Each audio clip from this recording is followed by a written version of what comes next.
Hello, I'm Gus and this is my cat, Mr. Rookie. I would like to talk to you a little bit today about breathing patterns, breathing habits, and perhaps introduce a very useful tool to getting in touch with your breath. I learned it from Paul Chek. He calls it the 4-6-8 breath.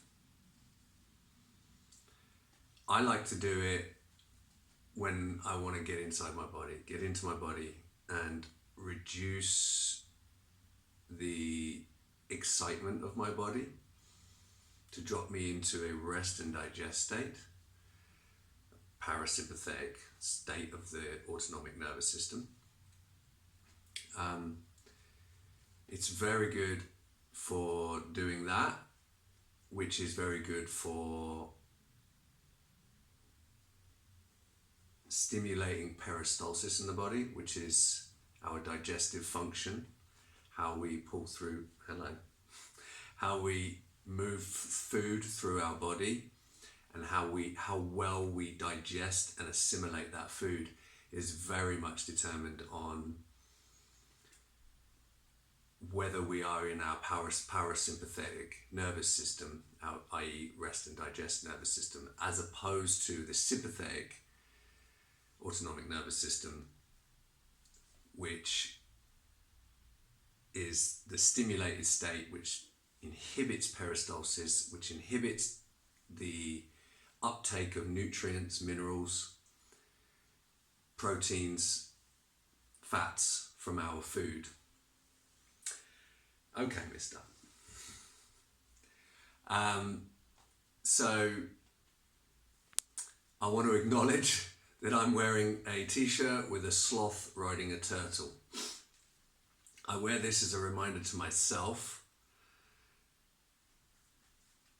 to just create some space in my life and slow down and consider things rather than reacting to them, and to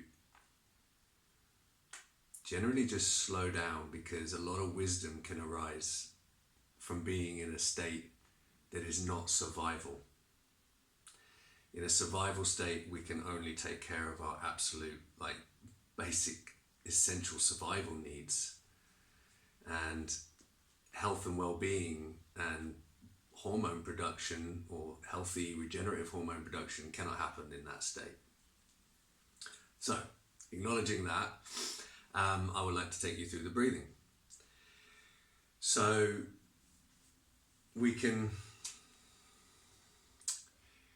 there's a lot of stuff around breathing through the nose or through the mouth. Okay, so I personally like to breathe in through the nose and breathe out through the mouth. Why is that? Okay. The diaphragm, when we stretch the diaphragm, on the exhale, if we can slow it down,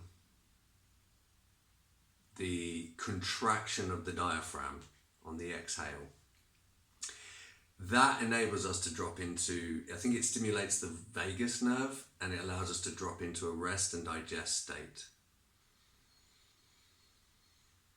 So the slower, more control we have over that contraction, the more we have the ability to tap into our autonomic nervous system. Autonomic meaning that we don't have to consciously control it.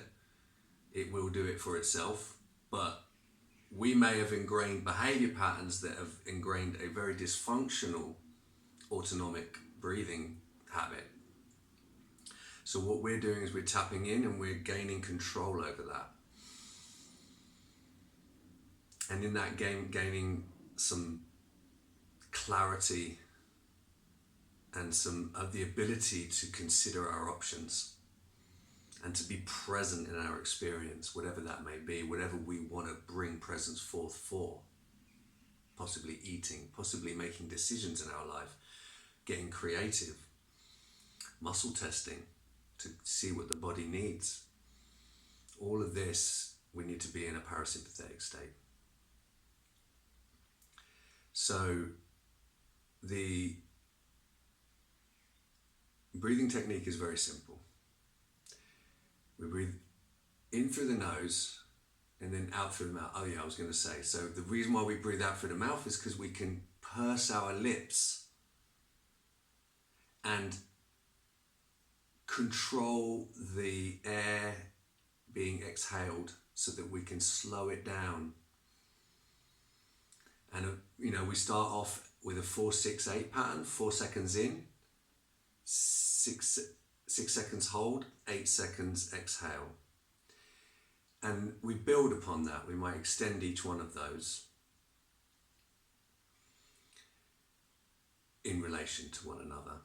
Eventually we let go of all numbers and counting and anything like that, and it just becomes intuitive. We just breathe in a way that we're extending that exhale and getting a breath hold in to just create some relaxation in an expanded state.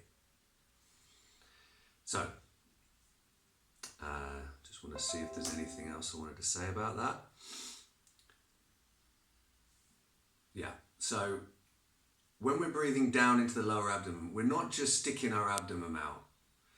We're trying to create a little bit of tension down here to help direct the sort of pressure created by the in-breath into the hips, into the lower abdomen, and into the back, into the lower back and the kidneys. Not some big, huge thing, although we can go there if needed. But just to get that sensitivity of creating that lower abdominal pressure. So we're trying to create like a football, the integrity of a football in 360.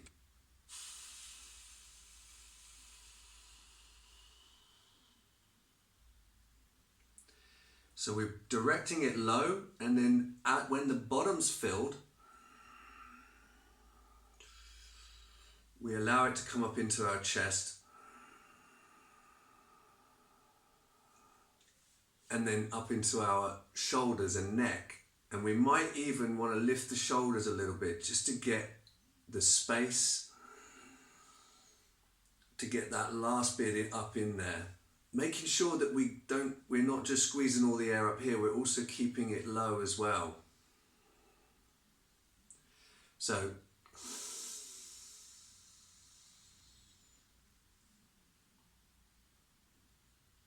six seconds hold.